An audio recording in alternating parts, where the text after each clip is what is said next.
Fala galera, tudo bem com vocês? Eu testei o iPhone 14 Pro por um pouco mais de 2 meses como meu celular principal.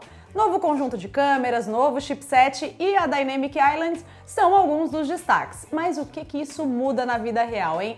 Bora ver minha opinião nesse review. E não esquece de já deixar seu like se você curtiu o vídeo.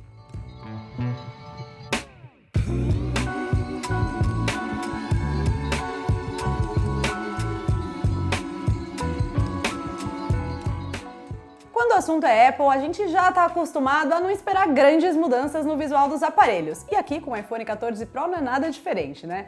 Para olhos mais desatentos, o novo modelo é facilmente confundido com o iPhone 13 Pro. Mas o detalhe é que o módulo traseiro das câmeras está maior.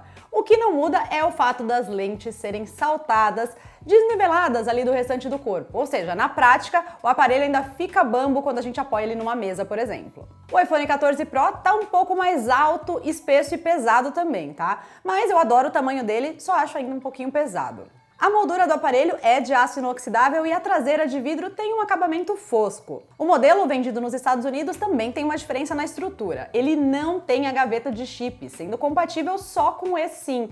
Mas você fica tranquilo, porque aqui no Brasil o nosso modelo segue sendo comercializado com a bandejinha na lateral, apesar de também ser compatível com a tecnologia de chip virtual, tá?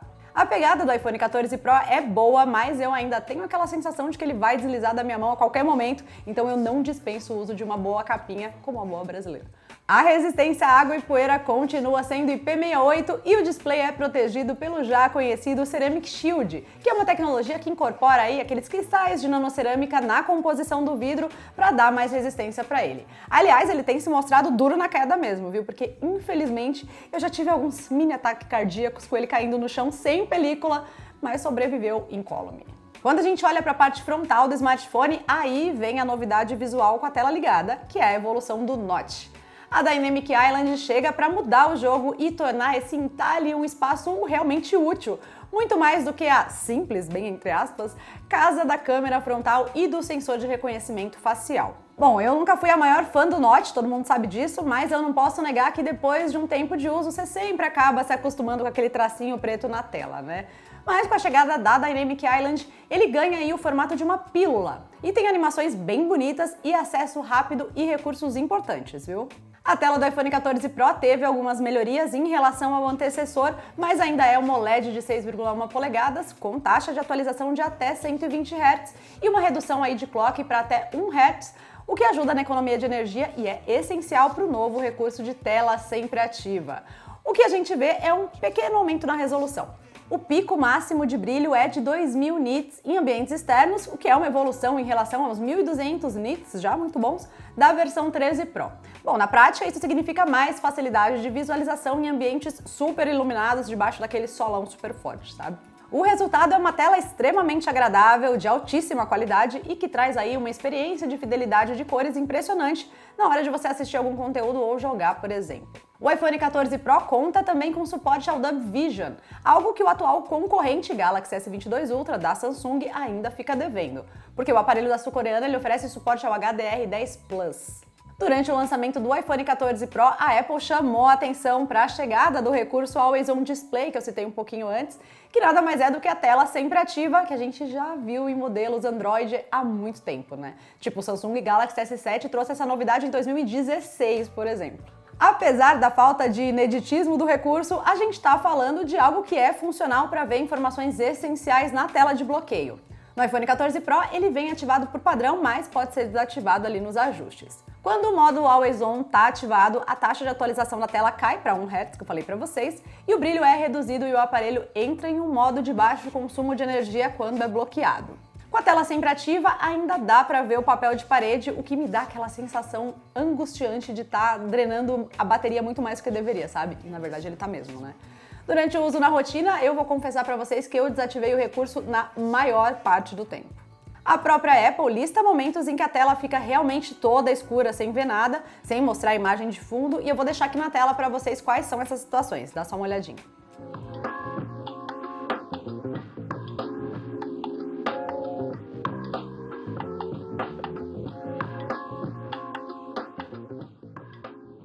Falando da Dynamic Island, É aqui que a Apple tá fazendo Steve Jobs feliz de novo, seja lá onde ele estiver, e mostrando que sabe levar inovações interessantes para o seu usuário. O recurso surgiu aí como uma forma de dar vida para o Note, que agora é capaz de exibir notificação, colocar atalhos de aplicativos, alguns comandos e assim por diante. A Apple manteve a sua tradição de se atentar aí aos detalhes e fez animações bem cuidadosas. Quando você vai usar um aplicativo, por exemplo, e você manda ele ali para a ilha, ele não desaparece simplesmente da tela, mas ela é sugada para a pílula preta, sabe? Dá para ver num detalhe em câmera lenta da animação. Na minha rotina, eu usei muito a Dynamic Island para controlar o player de música e também mapas. O recurso também mostra ali algumas notificações do sistema, o reconhecimento facial e quando o usuário vai emparelhar algum gadget, como os AirPods, por exemplo. Um detalhe que eu mudaria é que durante o uso do Spotify, por exemplo, quando a gente dá um clique na ilha dinâmica, ele abre completamente o aplicativo. Para visualizar só os comandos rápidos, é preciso pressionar e segurar um pouquinho ali na tela.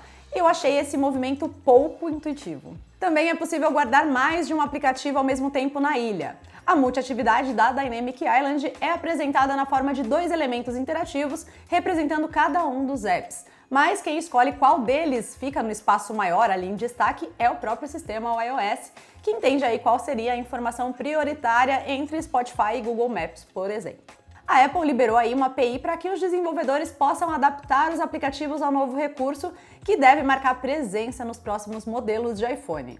Uma dica para se divertir despretensiosamente aí com essa ilha é baixar o joguinho Hit the Island. Passando agora para as câmeras. Finalmente a Apple abandonou aquele sensor de 12 megapixels, abandonou mais ou menos, né? Mas ela adotou um de 48 megapixels aqui no iPhone 14 Pro. Ele tem o zoom óptico de 2 vezes e é quad-pixel. Isso significa que a Apple usa o software para agrupar 4 pixels e formar um único pixel virtual gigante, de uma forma bem simplista, né? A captura de luz é aprimorada e, consequentemente, melhora a qualidade e os detalhes da imagem. O trio de câmeras traseiro conta ainda com uma ultra-wide de 12 megapixels, que ganhou uma abertura f2.2 em comparação com o f1.8 lá do iPhone 13 Pro. Enquanto isso, a teleobjetiva, também de 12 megapixels, segue com a abertura f2.8 e o zoom de até 3 vezes. Ao todo, são 4 opções de zoom. Tem o 0,5 com a lente ultra-wide, uma vez e 2 vezes na principal e 3 vezes na teleobjetiva. Outra novidade é o Photonic Engine, que é um sistema computacional que faz o processamento das imagens. Ele trabalha para melhorar as fotos em ambientes com pouca luz, ajudando a trazer mais detalhes por meio do aumento da faixa dinâmica, que é aí o equilíbrio de claro e escuro. O resultado dessa combinação de ações da Apple é uma imagem noturna com pouco ruído, mas bastante nitidez. Um agradecimento especial ao pós-processamento, no caso, né? Muita gente fala que não usa Android porque prefere a câmera do iPhone, isso é comum de ouvir por aí, né? Mas apesar da preferência pessoal ter sempre o maior peso, do lado do preço, aqui no Brasil principalmente, na hora de escolher um celular para comprar, a gente sabe que existem muitos concorrentes da Apple que dão um verdadeiro show no quesito foto e vídeo, né? A questão é que a Apple tem aquele apelo, apontou, clicou, tá ótimo. Apesar de trazer recursos como o ProRAW aqui no iPhone 14 Pro, o que grande parte dos usuários quer mesmo é tirar o celular do bolso, apontar para o alvo e tirar a melhor foto da roda de amigos dele, né? E a Apple segue entregando isso. Em ambientes mais iluminados, o resultado da câmera do iPhone 14 Pro não deixa a desejar.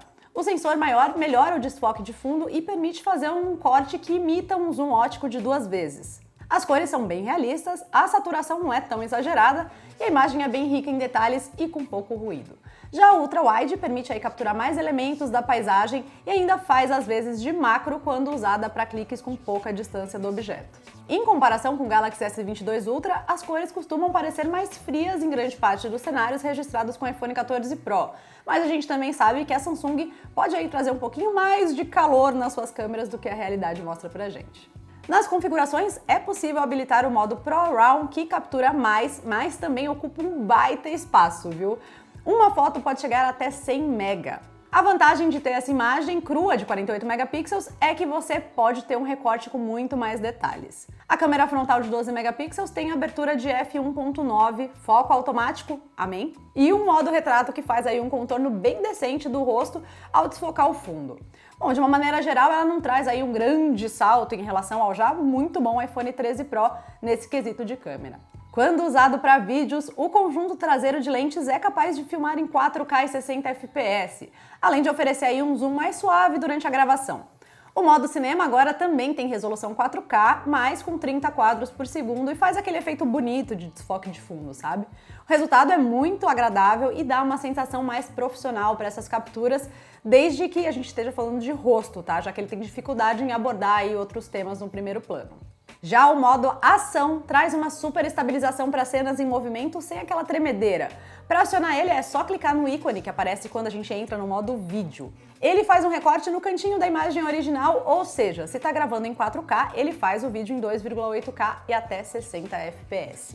Por conta desse corte, ele automaticamente já entra no ícone aqui de 0,5x, mas é possível alternar para a lente que quiser, tá? Para alternar a resolução e os frames por segundo, é só clicar no ícone do canto superior direito. Agora, se o usuário estiver dentro de casa ou em um ambiente com pouca iluminação, vai aparecer um aviso na tela indicando que requer mais luz para fazer essa captura. Até dá para gravar, mas a imagem vai ficar bem mais granulada, já que o ideal é usar esse recurso em ambientes com bastante iluminação. Mas tem um truquinho aqui, viu, que ajuda a melhorar um pouquinho a imagem. Você vai lá no menu Ajustes, Câmera, e aí você ativa Modo de Ação Luz Baixa. Assim, o modo de ação vai reduzir a estabilização para otimizar as cenas com menos luz. Em uma comparação com a GoPro Hero 11, o iPhone não deixou muito a desejar não, viu?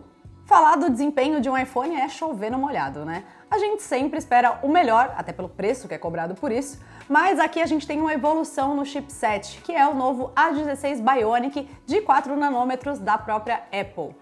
Somado a isso, a gente tem 6 GB de RAM, de acordo com informações do Geekbench 5, e opções de armazenamento de 128, 256 e 512 GB e até 1 TB.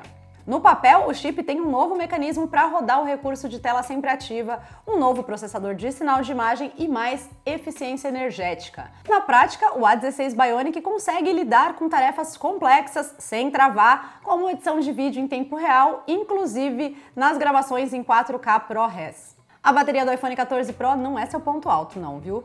A gente tá falando de iPhone, né? Mas a gente tem outras opções melhores aí. De acordo com o GSM Arena, o iPhone 14 Pro traz uma pequena atualização na capacidade da bateria em relação à geração anterior. Passa de 3.095 mAh para 3.200 mAh. Mas vale lembrar que a Apple não divulga oficialmente esse número, tá? Nas especificações, a mudança que a Apple aponta é um salto de 1 hora na reprodução de vídeos em relação ao iPhone 13 Pro.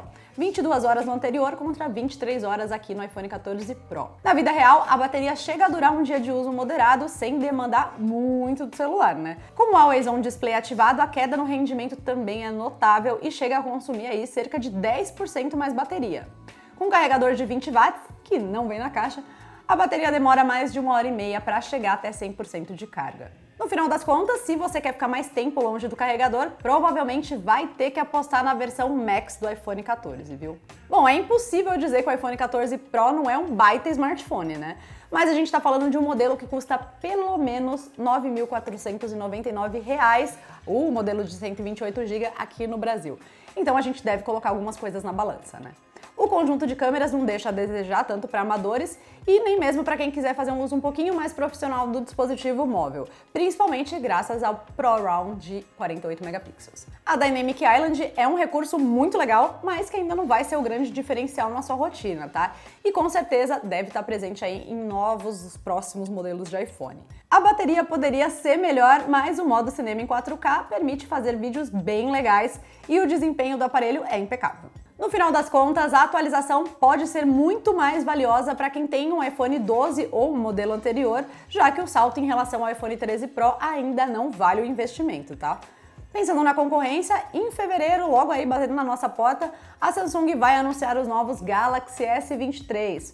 Mas enquanto isso, o Galaxy S22 se sai muito bem com seu conjunto excelente de câmeras, que é bem versátil, por exemplo. E aí, o que vocês acharam do novo iPhone 14 Pro? Vocês ainda têm dúvida? Manda aí nos comentários pra gente bater aquele papo. Você acha que vale o investimento? Você já comprou um? Pretende comprar? Aproveita também, deixa seu like se você gostou do vídeo, se inscreve no canal e ativa o sininho pra não perder nenhuma novidade aqui do mundo da tecnologia. Beijo, gente, até a próxima. Tchau, tchau!